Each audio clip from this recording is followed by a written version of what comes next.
Good morning, and welcome back to Peace in Motion. It's a real joy to be with so many of you again, continuing a journey that we began together not long ago.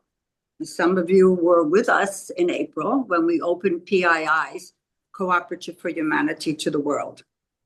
And others are joining for the first time, and to all of you, welcome. Several years ago at our convening at the United Nations, we introduced a bold proposition. Peace is not simply the absence of conflict, but something that we must intentionally construct. Over time, that proposition became what we now call the DNA of peace. 4 interconnected pillars: health and well-being, education, culture, environment and energy, and innovation and infrastructure. Our launch webinar introduced all 4. This Digital Salon Series is where we go deeper, one pillar at a time. Today, we turn to the pillar of education and culture. Of all the 4 pillars, this is the one where I believe that hope is made or lost, because it's where we teach the next generation what to believe is possible. Hope is not naive, and it's not passive. In a world shaped by polarization and fragmentation, hope is a discipline, the determination to keep building when cynicism would have us stop. I've come to think of hope as a bridge, the bridge between the peace, that we imagine and the peace that we construct. Nowhere is that bridge built more deliberately than in education and culture, in the classrooms, in stories, and the values that we hand from one generation to the next. Peace that endures is a peace that is taught, modeled, and inherited. And that's exactly what today's conversation will explore. Our moderator, the marvelous Lyndsay Howard, and our speakers, Yakub, Mathew, Donnetta, Campbell, Gina, Otto, and Stephen Hecht, bring us voices from cultural diplomacy, civic learning, and storytelling. And together they will help us understand how hope becomes something that we teach, something the next generation can carry forward. All of us are on a hero's journey, our great call to adventure, and our destiny together. From the ordinary to the extraordinary, we have really reached a point, almost unfortunately, of no return. We are now trying to cross over the threshold to enlightenment. Individual, inner, outer, and universal. And with all of that, we need hope. So with hope, and with real gratitude for all of you joining us today, it is now my pleasure to hand things over to my son, Gordon Winston, the co-founder of the Peace Innovation Initiative. Thank you. Thank you, Mom, and thank you, everyone, for joining us today. I've spent my whole life around this idea that peace isn't inherited by accident. It's built on purpose by people who choose to teach it. I didn't learn that in a classroom. I learned it around a dinner table, listening to my mom talk about a promise she made years ago. That promise became the DNA of peace, and now years later, I get the privilege to help build the infrastructure that carries it forward with individuals like yourselves. All those here dedicated and action-oriented. That's really what education and culture is about, in my experience. Peace isn't just a value someone tells you about, it's a value someone lives out in front of you until it becomes yours too, whether soft peace or hard peace. So when I look at today's panel, Yakub, Donnetta, Gina, and Stephen, I don't just see 4 global ambassadors. I see 4 inspiring people do what my mother did for me, making peace visible, teachable, and tangible. Our job at PII, increasingly through our cooperative humanity, is to build a system that let the kind of teaching scale past a single family, a single classroom, a single country. That's the innovation challenge underneath everything we do. How do we take something as personal as hope, pass from one generation to the next, and build the infrastructure to carry it to millions and tens of millions of people or more? That's a question I think about constantly, and it's part of why this Digital Salon series matters so much to me. Each of these conversations is, in a small way, a piece of that infrastructure, a way of connecting people who are already doing this work so their ideas can travel further than they could on their own. That's what today's conversation is really about. I couldn't be more glad to hand it over to someone who spent her career thinking about exactly these questions. Lyndsay, over to you, and thank you. Barbara and Gordon Winston, thank you for raising the bar and insisting on greater commitment by all of us and by everyone who touches the Peace Innovation Initiative to find better ways to pursue sustainable peace. Good morning, good afternoon to our global audience, and welcome back to the Peace in Motion initiative.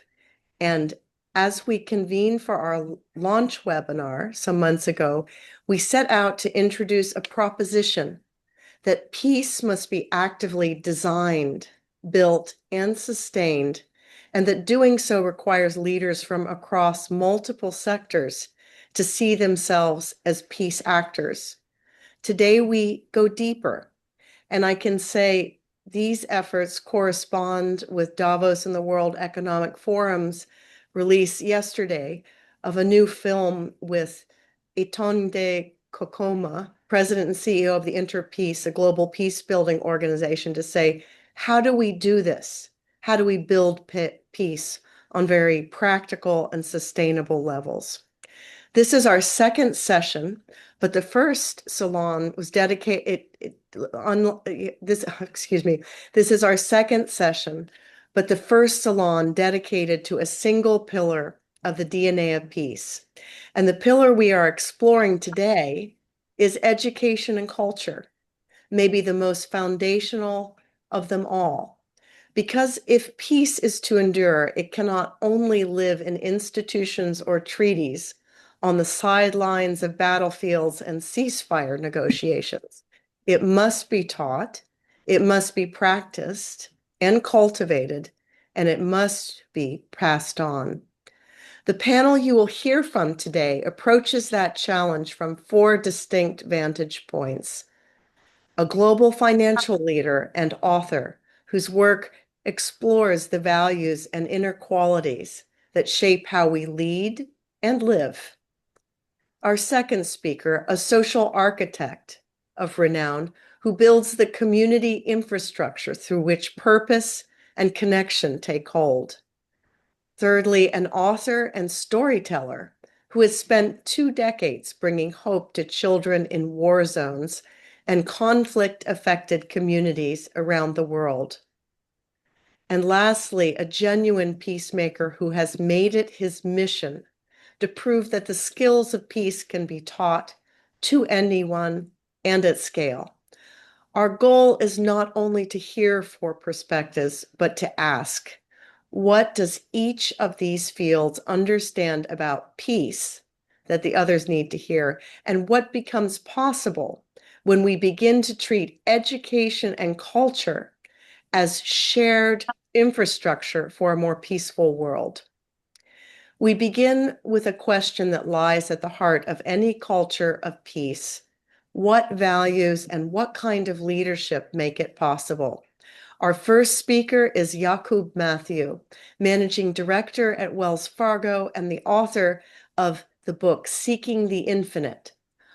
Over a career spanning more than 3 decades at institutions including Citibank, HSBC, and Wells Fargo, across the world in Manila, Riyadh, and New York, Yakub has built a reputation as a leader defined by trust, empathy, and cross-cultural adaptability. His book brings those same qualities to bear on some of the deeper questions of purpose, character, and what it means to lead a life in service of something larger than oneself. Yakub, may I turn to you? Your career has taken you across continents and cultures, and your book, Seeking the Infinite, reflects on the deeper questions of purpose, integrity, and what guides a life well lived. From that vantage point, what role do values and character and formation play in building cultures where peace can genuinely take root? Over to you. Thank you, Lyndsay. And I would take this opportunity to thank Barbara and Gordon for making me part of this as a peace ambassador for humanity. And all I can say is peace is something which all human beings crave for. The only difference is we take different routes. Some take it through the non-violent way, like what Gandhiji did, and some would use violence. But having said that, how do we get and how important is the values and qualities of character? That means value and character for peace. So when we look at that, we say the child is the father of the man. That means what is the building block where we start from? So it is the child. And that is where we must build this sort of a seed. Like Gordon said, for him, it was his mother on a dining table. Now, nobody and everybody has a mother like Barbara Winston. So he was lucky. Not so I would say education, which is something which is a peace education, an education which thrives on social and emotional learning. So those sort of education leads to a sort of a mindset. So having said that, no child is born a racist. No child is born a terrorist. No child is born a sort of a person who does not want peace and happiness.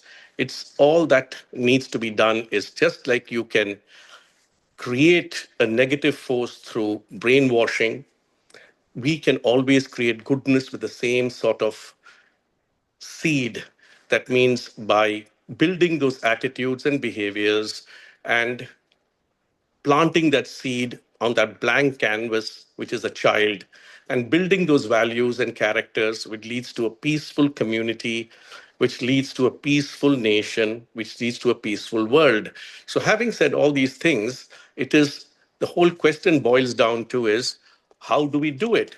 So, for that, we need a sort of a redefined education system, and it does make a difference as it's a progression. It's not a one-time achievement which can be just switched on or switched off. As they say, it's a profound progressive process. A thought becomes a belief becomes an action becomes a behavior becomes a habit builds character. So when you get this chain of development, it happens and creates an enduring quality of patience, resilience, integrity, discipline, and an attitude that we can sort out things through dialogue. It creates an attitude of tolerance. It creates an attitude where we don't try to be destructive. So we need to put the seed of that education, which is run with example and compassion.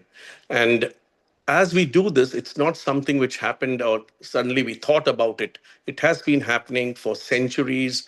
And I remember reading about the famous Chinese philosopher Lao Tzu. Lao Tzu who used to say, thoughts influence our destiny. And the journey of 1,000 miles begins with a single step.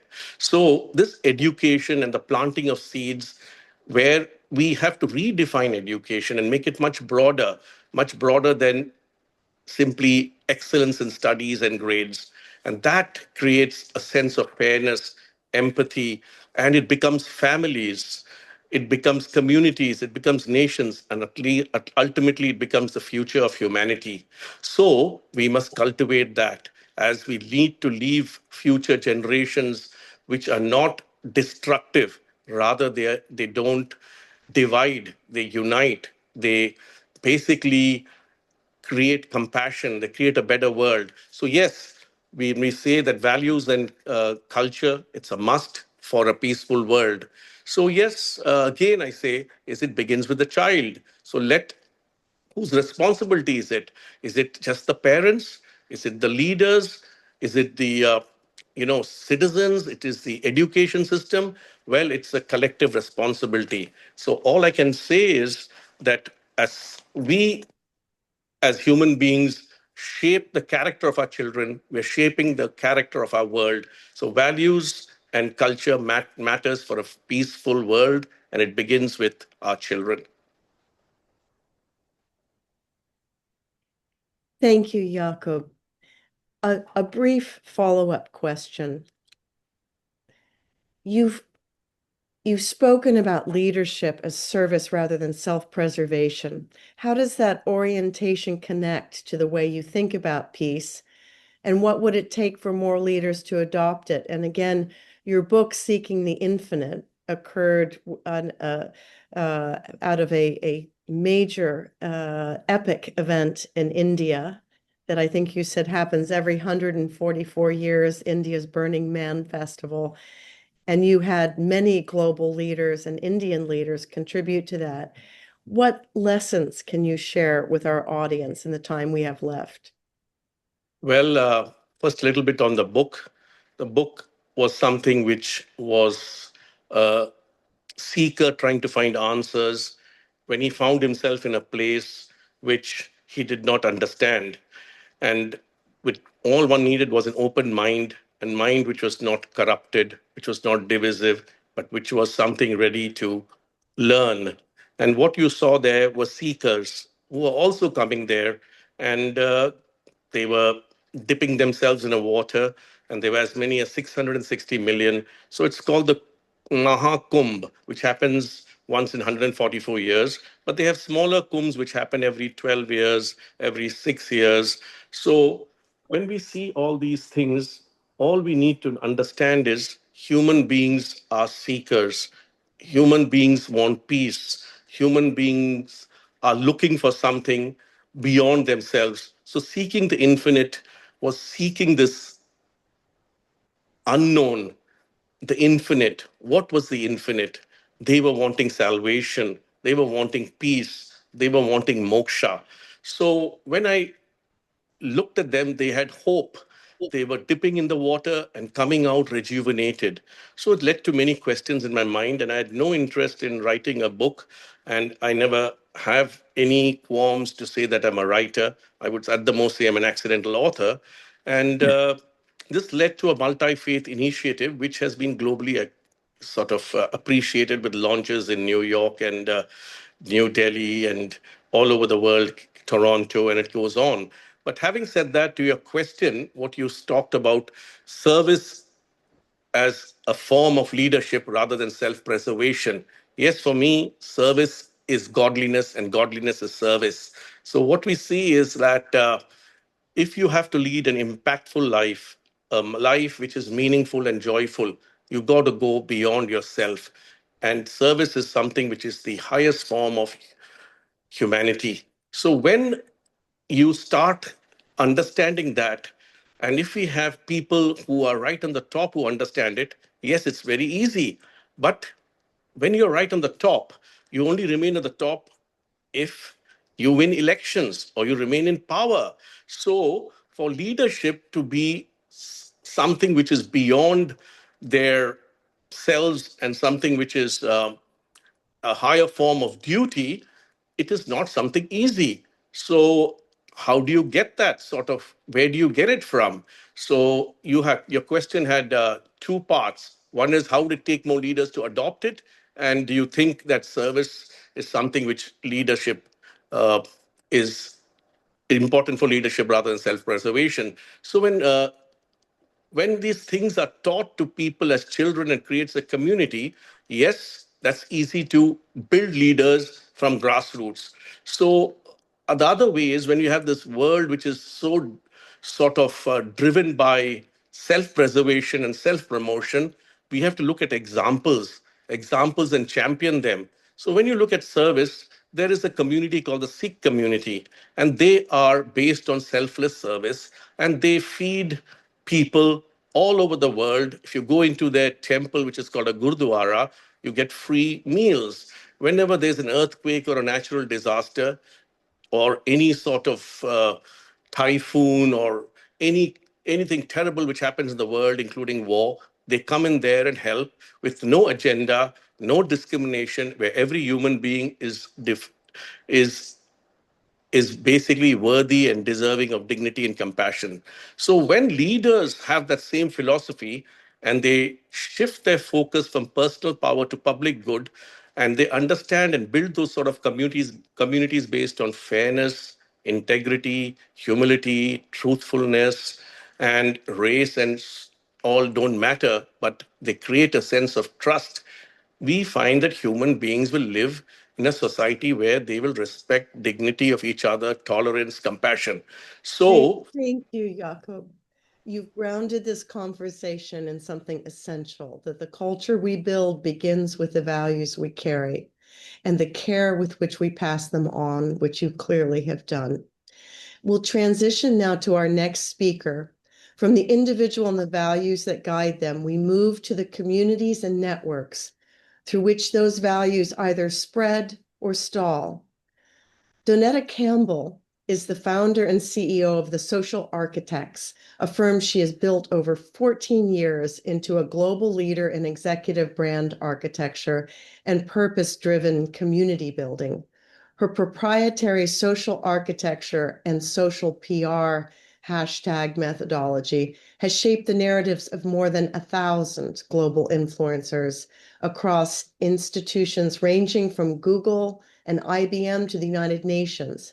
She is also a committed advocate for mental health and women's leadership, co-founding the Mental Health Task Force with the Chopra Foundation and serving as U.S. delegate for Savitas, the executive women's leadership platform originating in the UK House of Lords. Donnetta, you've spent 14 years helping some of the world's most powerful organizations build communities that actually move people.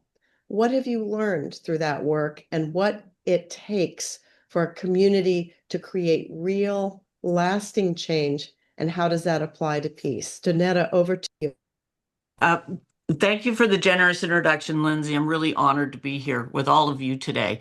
And Barbara, just to start this conversation, has been a tremendous inspiration, friend, and mentor to me. We crossed paths many years ago working on the UN March for Peace. So we've been wrapped around peace all through this journey, and that's been quite a while. And I've been very lucky to have a lot of mentors and friends open up the UN and NGO system around me as I moved through my career in New York.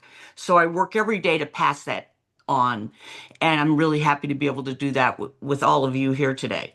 So I love seeing this amazing energy and community all together in one place. That's the start of all of this, which Lyndsay just pointed out that I try to create. And there's so many possibilities that come to life if each of us gather around what I call a digital water cooler for peace, where we all focus on how to empower each other, our thinking, our voice, our brands to become champions for peace. Yakub talked beautifully about where this all begins, that each of us, our values and our culture matter. So let's get started and talk about social architecture. Your voice matters, not just your checkbook. Your voice matters actually even more to create change. I define social architecture as the intentional design of human connection. Every conversation we have, every story that we tell, every person we share it with or encourage either strengthens or weakens the culture around us. Culture isn't created by accident. It's created by relationships we build and the values we reinforce every day in everything we do online and offline. If we want a culture of peace, we must intentionally create conditions where trust, belonging, empathy, and collaboration can flourish. So using social media as a vehicle for that, social media for good, especially on LinkedIn, which is my world, can influence and change dynamics to create more understanding, empathy, unity, and peace in the world.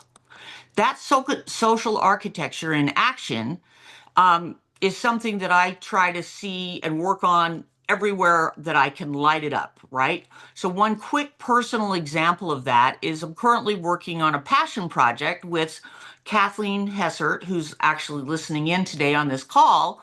Kathleen's a great example of an incredibly successful businesswoman that's done many things in her career and run her own agencies and businesses and is still to this day doing that nonstop, but personally always reflected a sincere desire, just like Barbara does, to create change. And she just launched Project Oxygen, which we're helping her with. It brought together 40 teenagers from 15 conflict zones across 5 continents in Rome last month for a week-long experience meeting the Pope, to working with other leaders that taught them all kinds of ways to create change in the world. And that was number one starting point for this project. And I think there's about 10 others she's now lining up.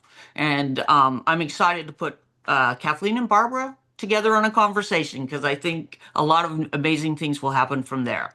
That to me is a great example of social architecture in action. And then the other thought I have is peace moves through people. It doesn't spread because someone writes a policy. It spreads because people choose to live it, tell their stories, learn from one another, accept one another, invite others into those conversations. Peace moves through people. It moves through relationships. It moves through stories. It moves through knowing someone who is different than we are and embracing them. Peace erases borders. It grows through trusted communities built on shared purpose, like all of us here today. Is an amazing place to start that journey.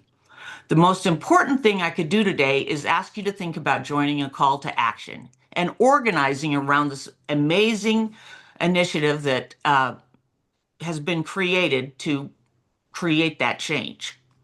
So starting today, every one of us can be part of this community, harnessing your social voice and everything that you think about and do in life to be an active peace ambassador. It's easier than you think online, and that's what I'll touch on because that's my expertise. I'll let everybody else tell you how to do it in the real life part of the world. But you have to be your authentic self online in order to create that change. So each of us has relationships. Each of us has a personal brand. We have an authentic voice. We have the confidence to be gathered together and have these conversations. Each of us has a network of people who trust us. If we open that opportunity and harness it, and on LinkedIn and use social media, each and every one of us can make a huge difference in what the Peace Innovation Initiative is working so hard to create.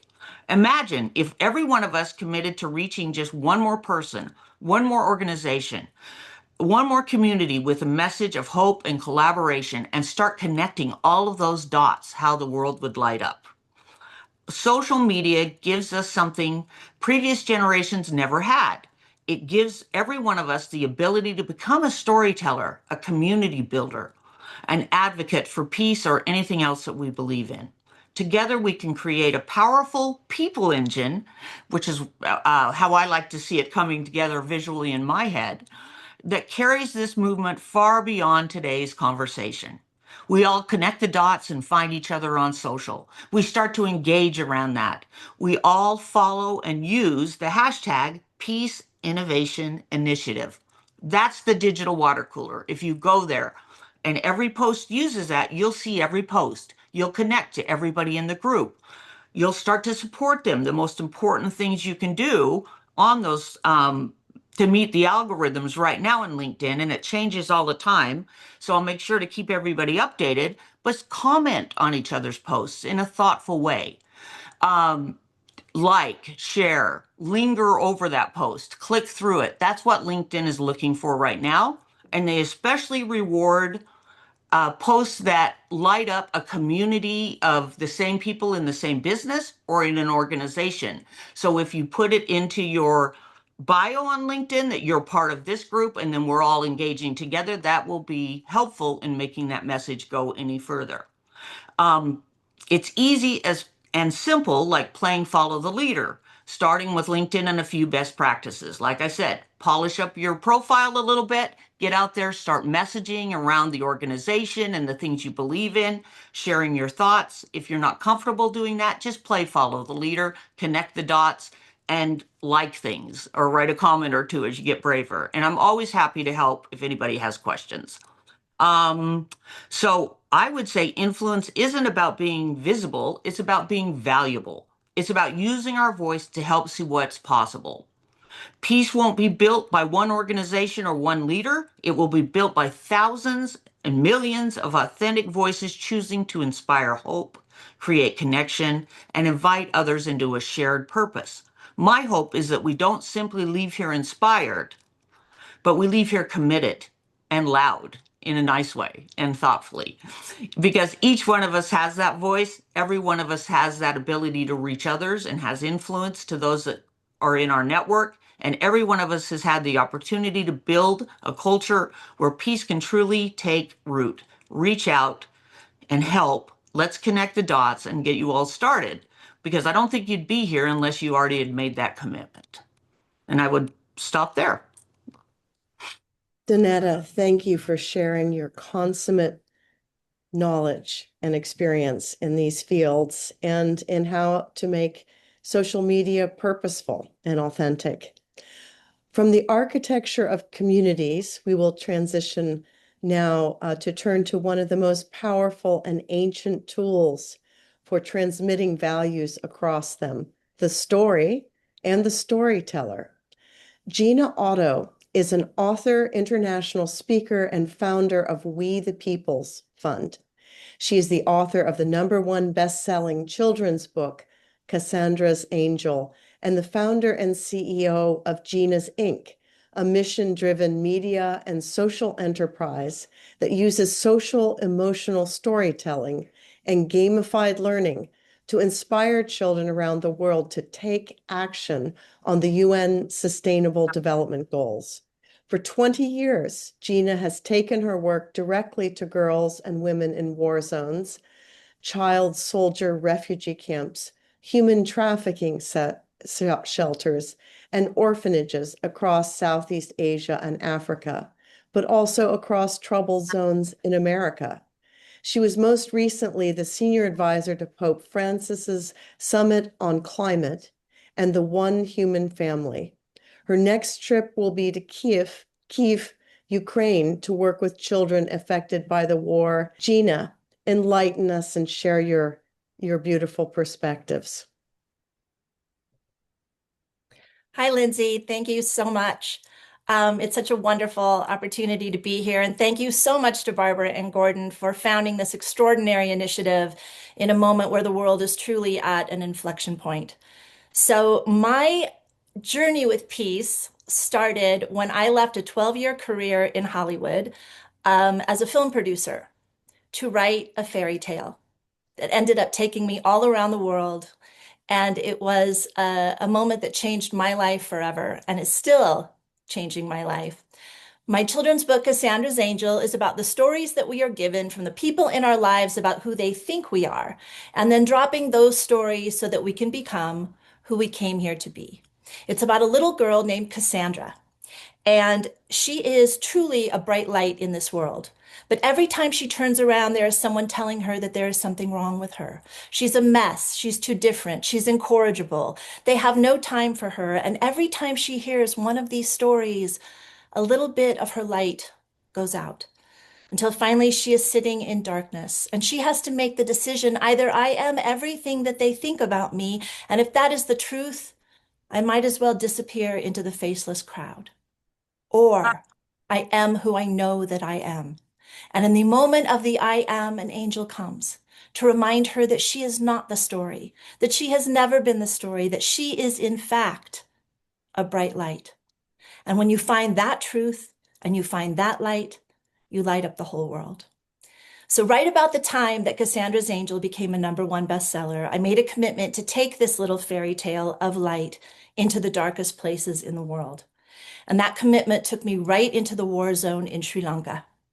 And I was actually in Jaffna on the other side of enemy lines, 1 mile from the front line, in a live minefield, doing a Cassandra's Angel talk with 15-year-old girl paramedics, because most of the men at that point had died.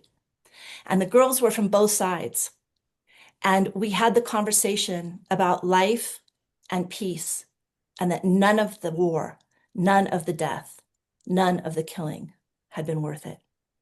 I traveled from there into the human trafficking shelters of Cambodia, through the girls' schools, into the birthing centers in Africa. And then I came back to the US and I visited the Title I schools here in the United States: Camden, Brooklyn, Bronx, Washington, D.C., Miami, Atlanta, schools where there are no toilet seats, no janitors, where black mold is coming out of the air conditioners that do not work. And no matter where I went in the world, no matter what the language, no matter how many translators, I would stand in front of these children and I would say, this is your moment. And it is an alchemical moment, because you get to declare to me, to yourself, and to the world, are you the story of fear and poverty and genocide and war and human trafficking and always being on the outside looking in and never being enough? Or are you perhaps the bright light who came here to shine for the whole world? And of course, every little hand would go up and say, I'm the light, Miss Otto. And I'd say, I believe you. Now let's make it real. Let's find a way to change the world. And I remember one little boy standing up and saying, but we have nothing, we have nothing. And in that moment, I leaned forward and said, my darling, you have everything. You have everything. Do you want me to tell you the secret of how we change the world? And they all leaned in. I said, it's really quite simple. Find someone less fortunate than you and do something meaningful. And that inspired a global movement of children taking action, which led me to come back to New York and found a technology company with a group of extraordinarily talented people. And we ended up gamifying the United Nations Sustainable Development Goals. We had games on polar bears and monarchs and educating girls in the developing world. We had games on asteroid mining and floating city architects. And I had a vision of 1.1 billion children taking small, meaningful actions on behalf of themselves, their family, and their communities, truly creating a model for global change that could actually work. And through all of this work, I have just realized that all any child needs, all any one of us ever need, is a sincere invitation. An invitation to shine our light, an invitation to find our voice, an invitation to realize that the world is incomplete without us. And that when we take that space, when we sing that note, when we are a part of the global song of humanity, I believe that that is a song of peace. And so I'm continuing this work. As you mentioned, Lyndsay, my next trip is into Kyiv, into the war zone, to work there with the Office of the First Lady, Olena Zelenska, to work with the children, and especially the children that have been repatriated from Russia. And I'm bringing a delegation with me, and I will be so delighted to fill you all in on the other side of that trip. Extraordinary and epic, Gina. Thank you for sharing all of this. A follow-up question for you. Cassandra's angel has traveled to some of the most difficult places in the world, thanks to you. What does it mean for a child in a conflict zone to encounter a story that reflects the possibility of a different future, that crazy idea of hope? And what does that do to their relationship with peace? It's interesting because I heard at one point that hope is dangerous. And I absolutely counter that. Hope is imperative. And when these children truly stand up and say, we have nothing, connecting them to an idea of hope means everything. And the conversations that we have are not only where are we right this moment, where are we in this world, in our surroundings, we look down at our feet and we see where we're standing. But then together, we hold hands and we imagine the world that is possible. And I bring that invitation back into the conversation. What can we do every day, one small action that can help to create the world that we see, that we want, and that we absolutely deserve? Extraordinary, Gina. Can't wait to see what you do next. Next, we'll turn to another speaker, our final speaker. And if peace must be passed to the next generation through story and imagination, it must also be practiced. Our final speaker has made it his mission to prove that peacemaking is not a gift a few people are born with. It is a skill, and it can be taught. Stephen Hecht is the co-founder and chief executive Peacemaker, Chief Executive Peacemaker. There's a title of Million Peacemakers, a nonprofit dedicated to helping individuals, families, workplaces, schools, and communities transform conflict into connection through the non-conflict way. A former business leader with more than 35 years of experience, Stephen co-authored the #1 best-selling book, Nonflict: The Art of Everyday Peacemaking, which has since become the foundation for training programs that have reached more than 2.5 million people and positively impacted over 7.8 million lives. He is one of the leaders behind the youth-led Peace Collaboration, which is working toward an ambitious goal of equipping 250 million young people with peacemaking skills by 2035, and he is doing it. Stephen, may I turn over to you, and will you share your wisdom with us? Thank you, Lyndsay. What a great panel. I'm learning from all of you, and I've got overlap experiences with each of you. Each 1,000-mile journey begins with a single step. That was my quote in my high school yearbook. And Gordon, your story about your mother. We learn from our parents, we learn from their parents, we learn from their parents how to deal with conflict. And again, as Yakub mentioned, you were fortunate enough to have Barbara as your teacher and mentor and role model. But our framing, the way we deal with conflict, isn't always that of Barbara Winston.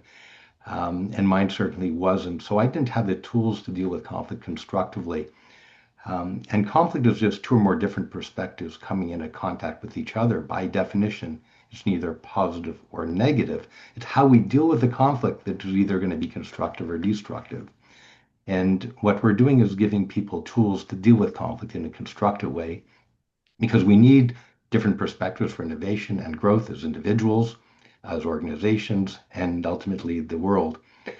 So my journey, which started in a family business, which was rife with conflict and destructive conflict, led to looking for a more constructive way to deal with it. I found you cannot win a negotiation with your spouse. It took me 3 to find that out or discover that.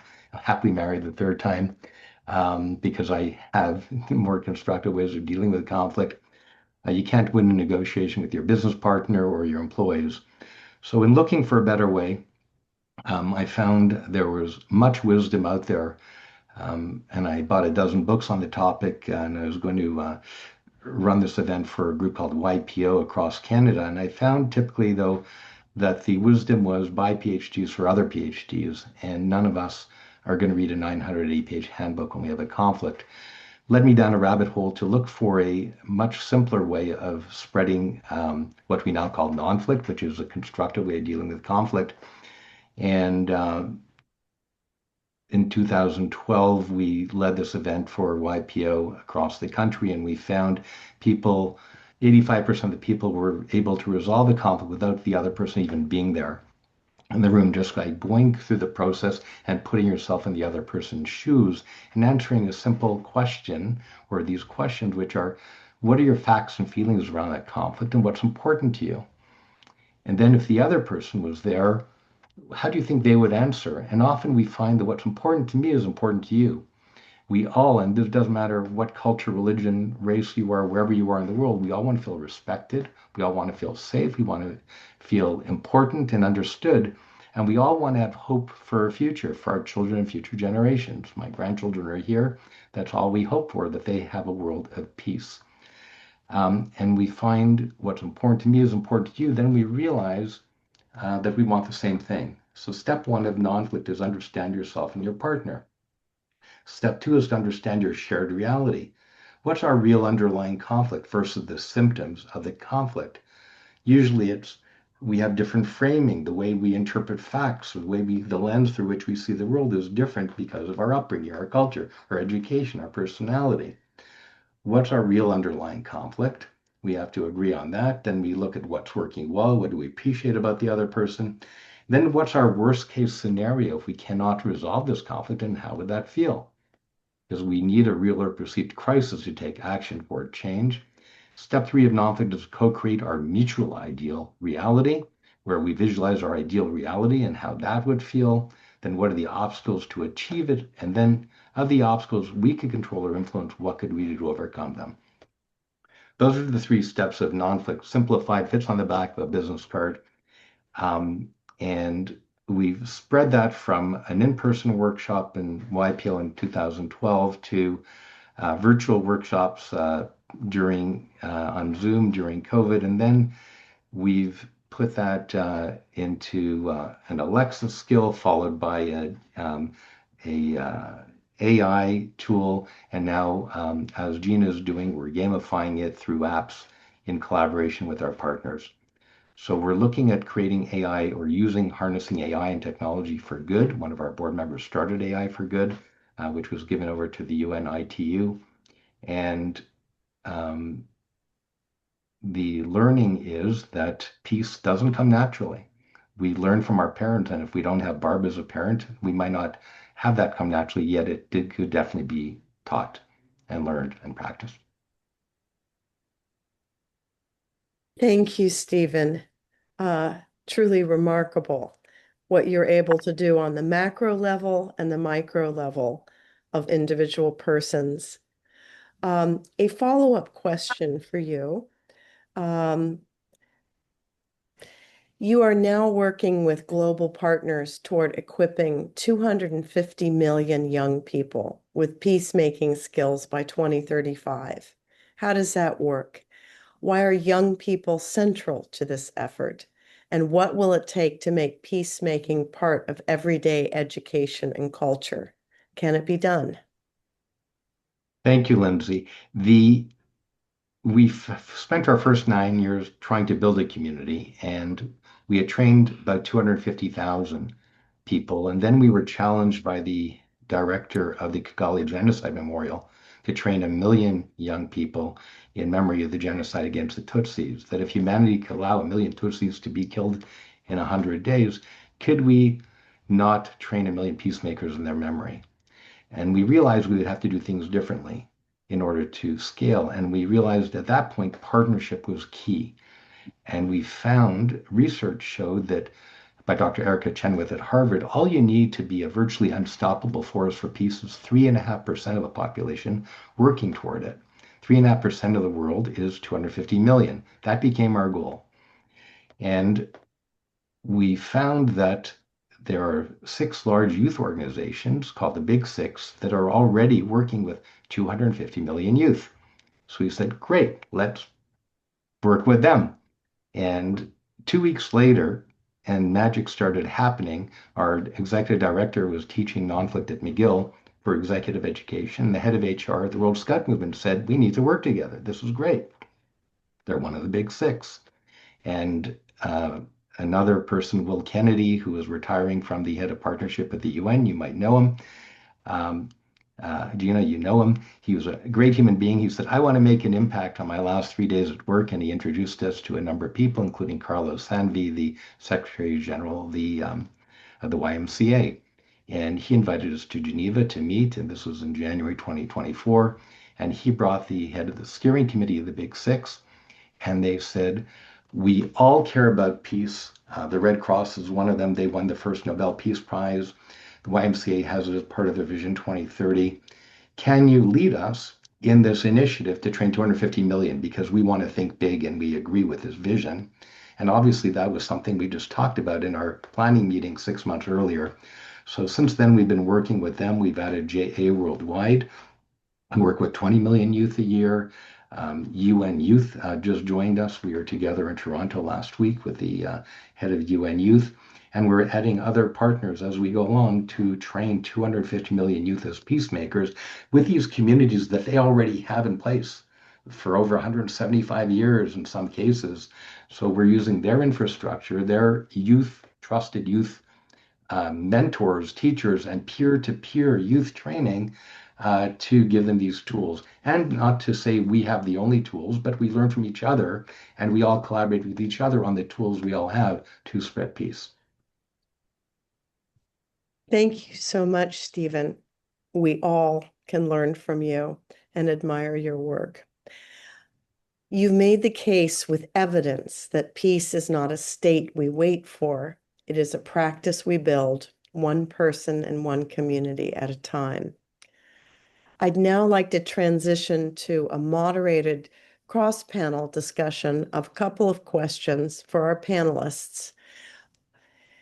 We've heard in the transition to this discussion 4 distinct and deeply complementary perspectives on what it takes to build and sustain a culture of peace through education and culture, that shared infrastructure. I'd like to open the conversation across the panel and explore where these entry points might converge. From pillars to practice, we've heard about values, community architecture, storytelling, and scalable peacemaking skills. Where do you see the most powerful points of connection, and where do these approaches most need each other? Stephen and Gina, could you give us your thoughts on that first question? Go ahead, Gina. Thank you. So it's interesting because it's what we're working on right now. And I think it's really going cross-sector, public-private partnerships, as well as getting, as Stephen discussed, AI, technology, the corporations, the nonprofits, indigenous grandmothers, children. It's an amazing thing when you have everyone at the table. And I have to give a big shout out to the Hague because they're very good at that. In every meeting that I attend there, people are represented from everywhere in the world, and they all have a voice. They shared with me, the idea of, the little Dutch boy, with his finger in the dike, became their symbol because when the country was getting ready to go underwater, the kings had to work with the farmers who had to work with the merchants, and that is the way they saved their country. And I've taken that with me into all of my meetings, believing that that is how we're going to save the world. Superb. So the transmission question on peace, passing it on. Peace must be passed on from one generation to the next and from one community to another. We seem to have systemic and strategic failure all around the earth right now on these questions. Where are you seeing that transmission working well now? And where are you seeing it break down? Could we ask Donnetta and Yakub to address that question? Go ahead, Donnetta.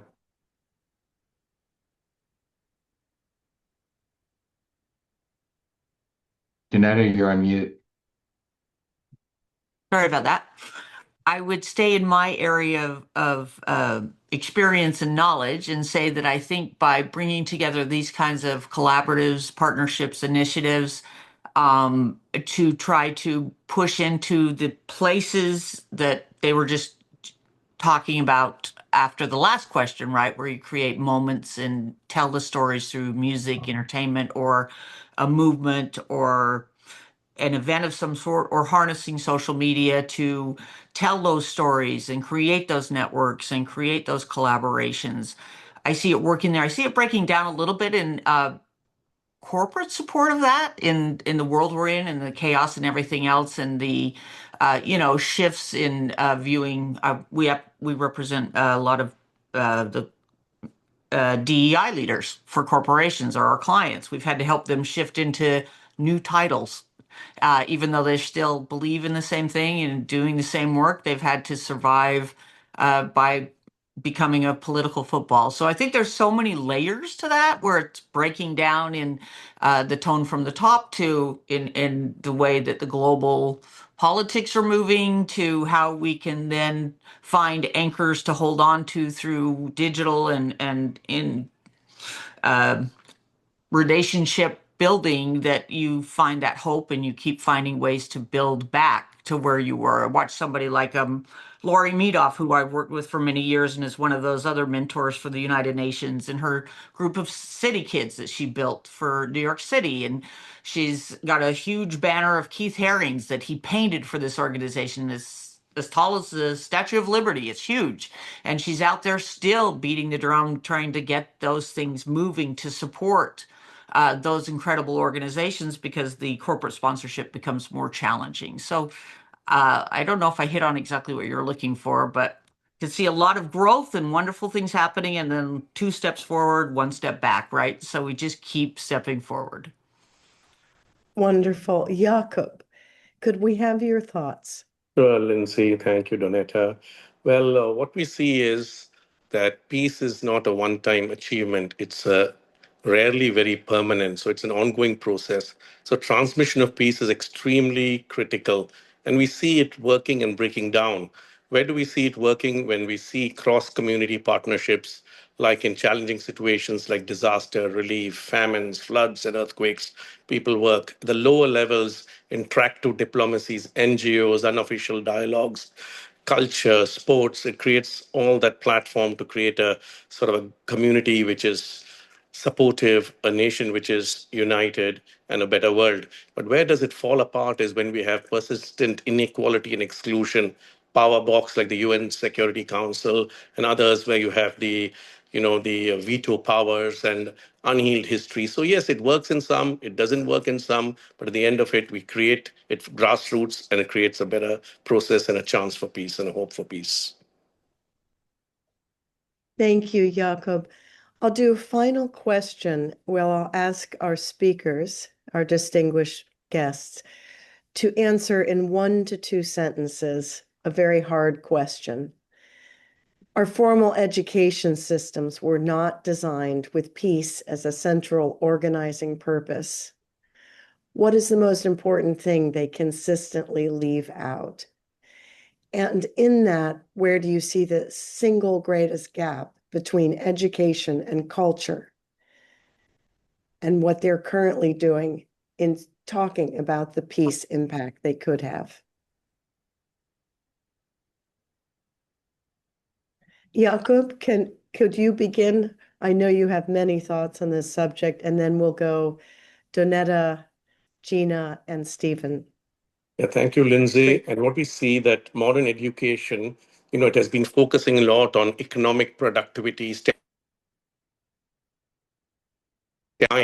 so what happens is, not that it's all bad, we need all this excellence, but we also need a sort of a balanced redesigning of education towards education for peace and for empathy. So a social education for empathy would be something which will create a balance.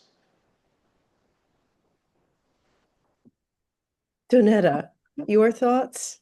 I would say, this is not my area of knowledge, but I would say that within education, as the challenges that we're in currently, where some of the programs that created acceptance and diversity and are being challenged or pushed back and forth within the system and mood of the politics we're in, to find places to create empathy and bridges within different sorts of people and students there to the teachers, that kind of thing. So looking at it a very simplistic approach of how do we accept and know each other and support each other as different people, but also as the same people. And how do we learn about others' cultures through being in an academic setting where they're coming from all over the world, and share those stories and have touch point with those cultures that we learn to love and respect them, even though we maybe aren't familiar or even comfortable with them. I hope Superb, that. superb.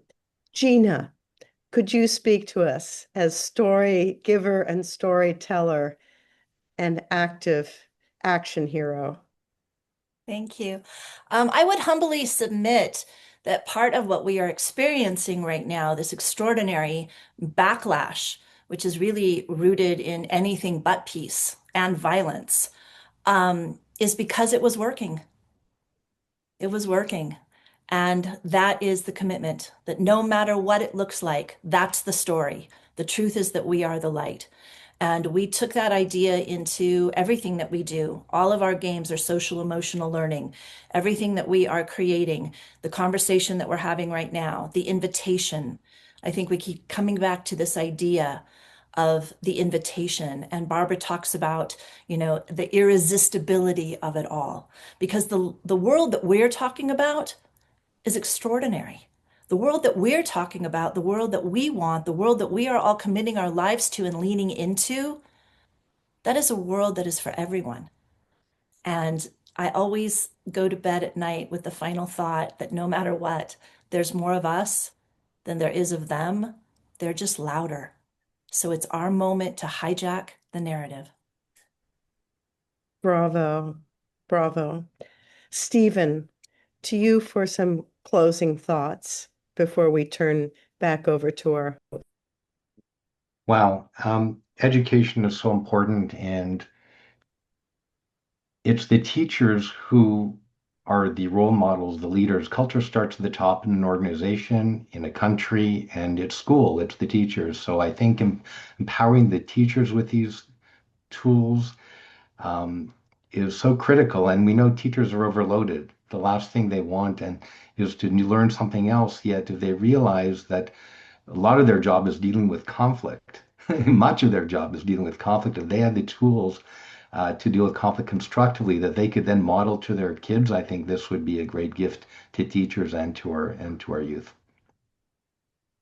Thank you, Stephen. And truly, thank you to our distinguished speakers. This conversation and the shared experience of good works of our speakers today makes clear that peace is not simply the work of diplomats or peacekeepers. It is taught in classrooms and carried in stories. It is built into the networks and communities we create.